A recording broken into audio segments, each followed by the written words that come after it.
तो देखिए, गाजा में हमास का खात्मा करने के लिए इजराइल की सेना ने अपना एक्शन तेज कर दिया है। रात में भी गाजा शहर पर हवाई हमले लगातार जारी रहे। दिन हो या रात, गाजा में इजराइल की ताबड़तोड़ स्ट्राइक जारी है। बीती रात भी गाजा पट्टी बम धमाकों से गूंज रही थी। आसमान लाल रंग के आग की लपटों से घिरा रहा। शहर धुआं धुआं दिखाई दे रहा था। इजराइल की ओर से हमास के ठिकानों को चुन चुन कर टारगेट किया गया। हवाई हमलों से बड़ी बड़ी कई इमारतें जमींदोज हो गईं।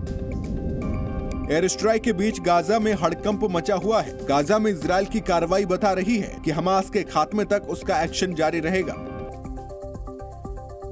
तो हमास के खिलाफ इजराइल की विध्वंसक कार्रवाई गाजा को तबाह कर रही है। हवाई हमलों से शहर में बड़ी बड़ी बिल्डिंगें जमींदोज हो गई। अस्पतालों के बाहर लोगों की भीड़ दिखाई दे रही है।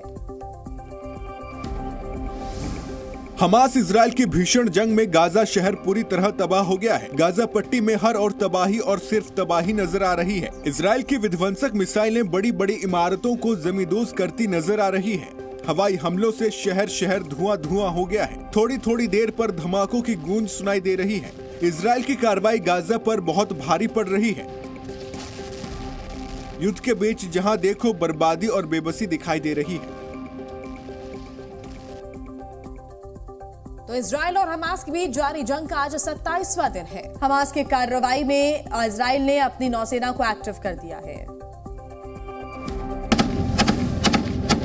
हमास पर हमले की तैयारी सिर्फ जमीन से नहीं है, बल्कि सेना के साथ नौसेना का भी अभियान जारी है।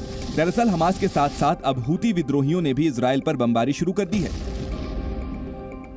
जिसके जवाब में इजराइल ने नौसेना के मिसाइल बोट्स को समंदर में उतार दिया है। नेवी के जवान समंदर में कड़ी चौकसी करते नजर आए। इजरायली सेना ने जो वीडियो जारी किया, उसमें नेवी के जवान समुद्र के भीतर एक टारगेट पर अटैक करते दिखाई दिए।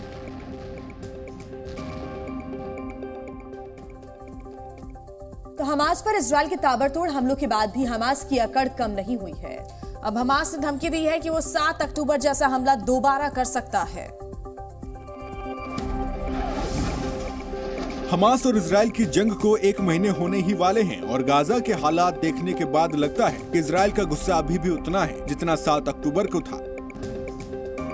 लेकिन हमास है कि हार मानने को तैयार नहीं। हमास ने धमकी दी कि जैसे इजराइल गाजा के साथ कर रहा है, वैसा ही वो इजरायली बंधकों के साथ भी करेगा।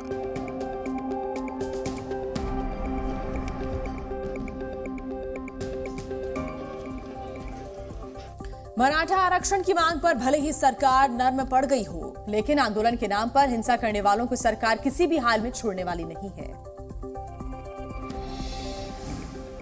महाराष्ट्र में मराठा आरक्षण की मांग को लेकर मनोज जारांगे और सरकार के बीच तनातनी जारी है। लेकिन आंदोलन की आड़ में हो रही हिंसा पर शिंदे सरकार बेहद नाराज है। सरकार ने हिंसा और तोड़फोड़ करने वालों पर कार्रवाई करने का मन बना लिया है। राज्य पुलिस ने आंदोलन के दौरान हिंसा को लेकर अब तक 141 मामले दर्ज किए हैं और 168 लोगों को गिरफ्तार भी किया जा चुका है। अकेले बीड जिले में 24 से 31 अक्टूबर के बीच हुई हिंसा के 20 मामले दर्ज हैं, जिनमें से 7 मामले धारा 307 के तहत दर्ज किए गए हैं। मुंबई के वानखेड़े स्टेडियम में महान क्रिकेटर सचिन तेंदुलकर के स्टैच्यू का अनावरण किया गया और इस दौरान दिग्गज खिलाड़ियों सहित बीसीसीआई के अधिकारी भी मौजूद रहे। भारतीय क्रिकेट टीम के पूर्व दिग्गज बल्लेबाज सचिन तेंदुलकर को मुंबई के वानखेड़े स्टेडियम में सम्मानित किया गया। सचिन के होम ग्राउंड में 22 फीट के स्टैच्यू का अनावरण किया गया। स्टैच्यू के अनावरण में मास्टर ब्लास्टर सचिन खुद भी मौजूद थे। उनके अलावा कई बड़ी हस्तियां भी स्टेडियम में मौजूद थीं। इसके अलावा सचिन तेंदुलकर ने 10 साल पहले यानी 2013 के नवंबर के महीने में वानखेड़े स्टेडियम में ही इंटरनेशनल क्रिकेट से संन्यास लिया था। इस मैदान से उनकी काफी यादें जुड़ी हैं।